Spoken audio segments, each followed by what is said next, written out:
Aşgabat şäheriniň bir näçe etrapçasyna suw üçinçiligi kesildi. Herli ýaşaýjylar bir gije gündüz wagt bäri suwsuz galýar. Ilatyň suw derwurlugy suw daşaýjy ulaglar bilen bölekleýini giderilmäge çalşylýar. Bu aralykda Liverpool çärje etrafyny hem tok suwy gady üçinçiligine bökdünçlik emele geldi. 24 saat bäri suw ýok.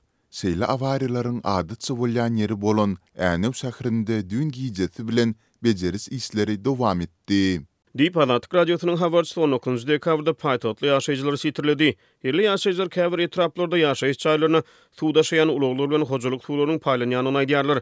Paýtagtyň suw üçinçiligine emele gelen bökdünçlik barada ilkinji bolup Türkmenistanyň Kronikasy neşri 18 dekabrda habar berdi. Neşir şäheriň bir näçe etrabyny şolsany Parahat 7, Parahat 4 howdan çoğunlu we 11-nji etrapçylarda üçinçiligin kesilenini aýtdy.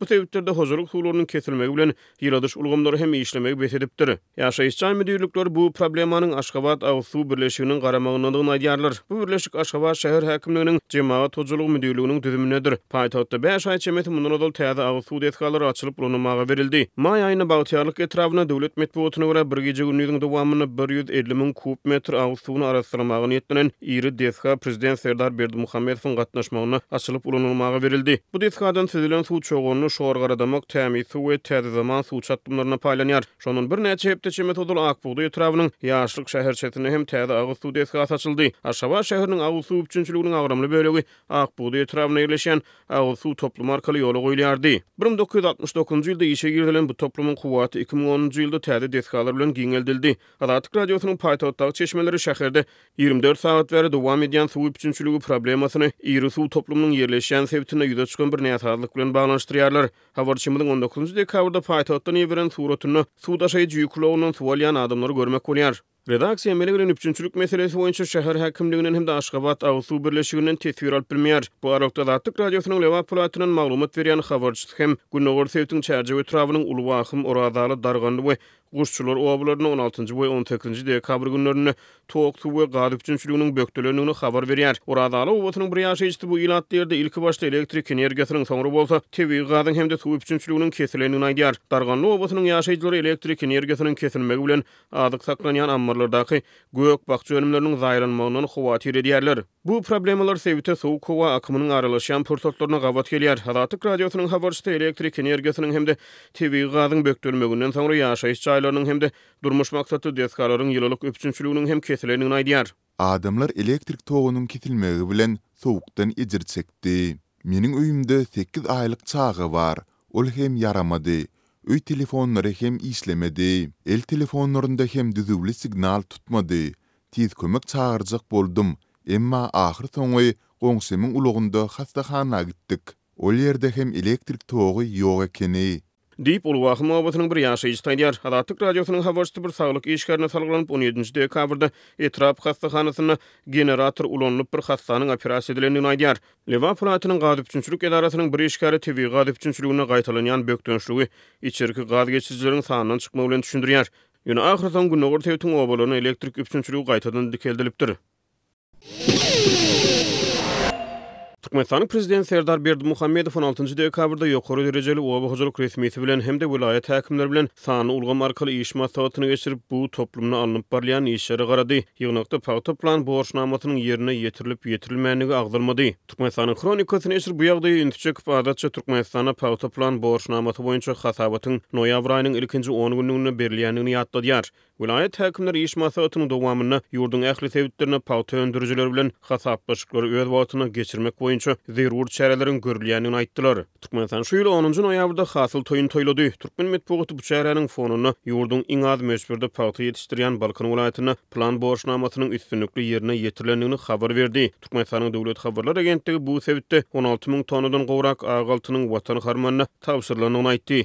Ýöne bu habardan öňde, soňda ýurt boýunça plan borçnamasynyň ýerine ýetirilip ýetirilmänligi agdalmady. Soňsa par vilayet häkimleri we oba hojalyk resmiýetleri bilen 2-nji dekabrda geçirilen iş maslahatyny ýurdun gowwaçy meýdanlaryna ýetişdirilen paýta hasylynyň iň soňky hanasyny içinde ýygnylyp alynýanlygy habar berildi.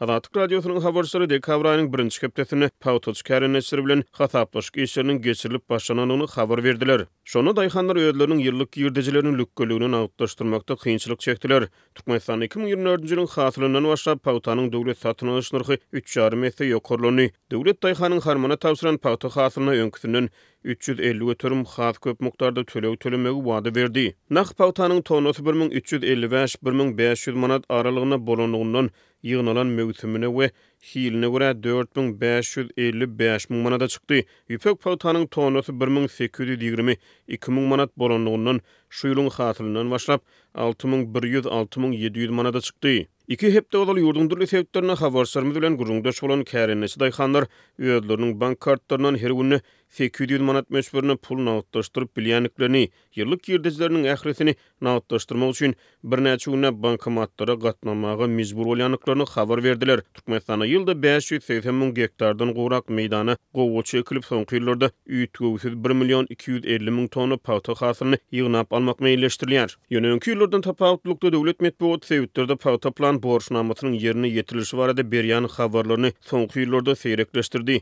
Azatlyk radiosynyň marwulatyna habarsar bu sebäpde dekabryň 2-nji hepdesine pawta mewsüminiň tamamlanyp geljek ýylyň hasylyna niýetlenýän gowy meýdanlaryna sürme işleriniň geçirilip başlananyny habar berdiler. Sürme çekilýän obahyjylyk tehnikalary dizel ýetmezçiliginden ezir çekdi. Mekanizatorlar we kärenesiler öýdlerini bölünip berilýän dizel ýanygyjynyň sebäpde ýerli resmiler tarapyndan edenetlikli paýlanýanyny aýtdylar. Türkmenistanyň prezidenti 6-njy dekabrda geçiren hökümet mejlisinde hem ýanwar-noýabr aýlary aralygyna obahyjylyk toplumyna ýerine ýetirilen işleriň hasabaty bilen tanyşdy. Bu ýonakda hem üstümizäki ýylda plan borçnamasynyň ýerine ýetirilip ýetirilmänigi aýdylmady. Türkmenistanyň hökümeti insan hukuklaryny goraýjy guramalar tarapyndan pawtaçylyk pudugyny mejbur zähmetden peýdalanmakda tanqid edilýär.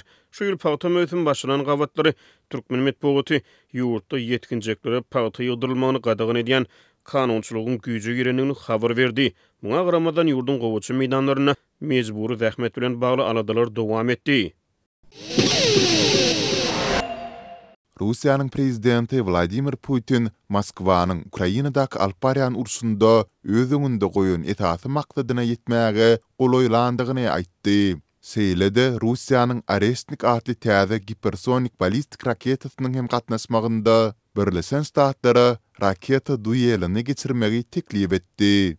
Putin bu barada 19-njy dekabrda özüniň ýyllyk medeniýet ýygnygynyň dowamında çykyş etdi. Ol bu çäräni esasan Russiýanyň tas ähli pudugyny, siýasy we ykdysady uğurlaryna gözegçilik edýändigini äsgär etmek üçin ulandy.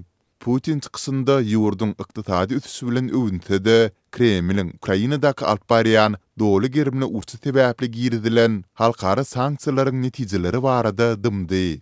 Russiýada eýýäm çärik asyr bäri häkimeti öz elinde taklayan Putin Russiýanyň güýçleriniň Ukrainanyň frontçylygy boýunça öňe ilerleýändiklerini aýtdy we esasy maksatlaryna ýetmäge golaýlandyklaryny öňe sürdi. Ol munyň bilen anyk nämäni gözüňde tutandygyny aýdyňlaşdyrmady. Emma ozor çykyslarynda ol paraxçylyň Ukrainada denazifikasiýa we ýaratsыздandyrmak bolup geçenden soň we onuň bir tarap bolanyndan soň mümkin bolup biljekdigini aýdypdy. Sol bir wagtda Putin ýurdun günwataryndaky Kursk regionunda haçan doly gözegçiligiň ornaşdyryljakdygyny anyk aýdyp bilmejekdigini boýun aldy. Awgustda Ukraina garaşylmadyk ýagdaýda Kursk regionuna girdi we häzirim ol tebitlere gözegçilik edýär. Putin häkimet başyna geçeli bäri Russiýa barha köp awtoritar dolandyrsa ýykyn edip başlady. Emma 2018-nji ýylyň taýlawlaryndan soň bu urdaky hereketler hasym ýygjamlaşdy. Onsuz hem Batı satyndaky opozisiýa doly weýran edildi. Şu ýylyň başynda Putiniň iň belli tanqidçisi Aleksey Navalny Sibirin türmeleriniň birinde aradan çykdy. Medeniýet ýygnygynyň dowamında ýarag meselesi gozgulanda 72 ýaşly Putiniň sesi hasym haýbatly ýanglanyp başlady. Ol Moskwa bilen Washingtonyň bir nysanany taýlap almagyny, oňa Birleşen Ştatlaryň gorak ulgamanyň eseban etmegini we özlerine sol nysana Arestnik raketasy bilen zarba urmagyna yktyýar berilmegini teklip etdi. Biz şeýle synagy geçirmäge taýýar dip Putin nykdy. Russiýa Arestnik adlandyrylýan raketa bilen 21-nji noýabrda Ukrainanyň Dnipro şäherine zarba urupdy. Putin şol pursat munyň Ukrainanyň Amerika tarapyndan üpçün edilen Atakams we Britaniýanyň beren Storm Shadow raketalary bilen Russiýanyň içine zarba urmagyna jogap hökmünde edilendigini aýdypdy.